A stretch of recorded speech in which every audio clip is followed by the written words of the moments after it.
What would you do if the place you called home was suddenly deemed illegal by those who claim to own the very water beneath it?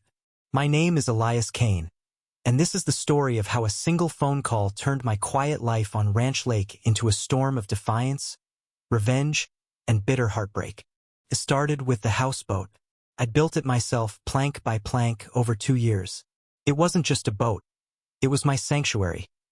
European oak, metal bolts, a lifetime of sweat and dreams bobbing on the gentle waves of Ranch Lake, Texas.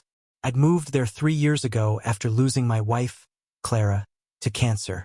The city felt suffocating, so I bought a plot of land by the lake, built the boat, and made it my home. The lake was public, or so I thought, and for a while life was peaceful. Just me, the water, and the endless sky. But peace never lasts, does it? The trouble began with the Karen Hills Homeowners Association. Karen Hills was a gated community on the lake's eastern shore, a cluster of McMansions owned by folks who thought money bought them the right to control everything. They didn't own the lake, but they acted like they did.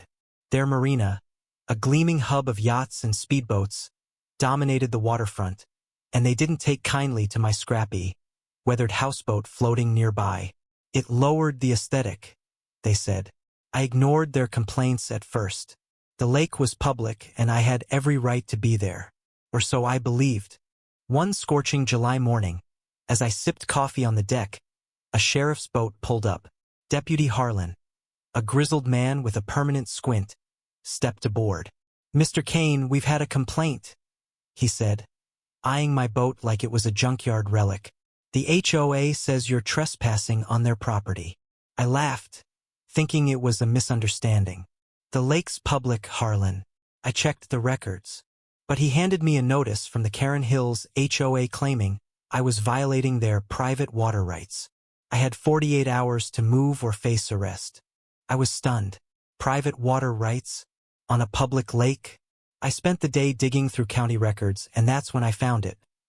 A loophole in a decades-old land grant gave the HOA partial control over the lake's eastern half, including the marina and my mooring spot.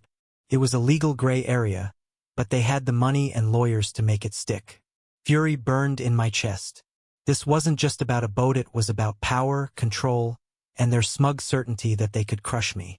That night, I sat on the deck, staring at the stars, my mind racing. Clara used to say, "Elias, you're too stubborn for your own good." She was right. I wasn't going to let a bunch of entitled Karens push me out of my home. I called my old friend Marcus, a real estate shark who owed me a favor from our college days. "Marcus," I said, "find out if the Karen Hills Marina is for sale, and fast." The next morning, Marcus called back. "You're not going to believe this," he said. "The marina's on the market. The HOA's overleveraged, bleeding cash. They're desperate to sell." My heart pounded. "How much?" I asked. The number he quoted was steep $2.3 million, but I had savings from my tech startup days, and Clara's life insurance money was sitting untouched. It was enough. "Make an offer," I told him. "Full price, cash, immediate close, but keep my name out of it." By noon, Marcus had the deal lined up. The HOA, clueless, jumped at the offer. At 2 p.m., as I stood on my houseboat, another sheriff's boat approached.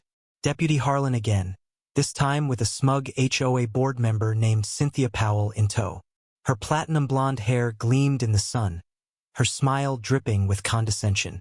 "Mr. Kane, time's up," she said. "Move your boat or we'll impound it." I leaned against the railing, calm as the lake on a windless day. "Cynthia, check your email." Her smile faltered. She pulled out her phone, and I watched her face drain of color. "What is this?" she stammered. I shrugged. "I just bought the marina. Signed the papers 5 minutes ago. This lake, is mine now, and you're trespassing."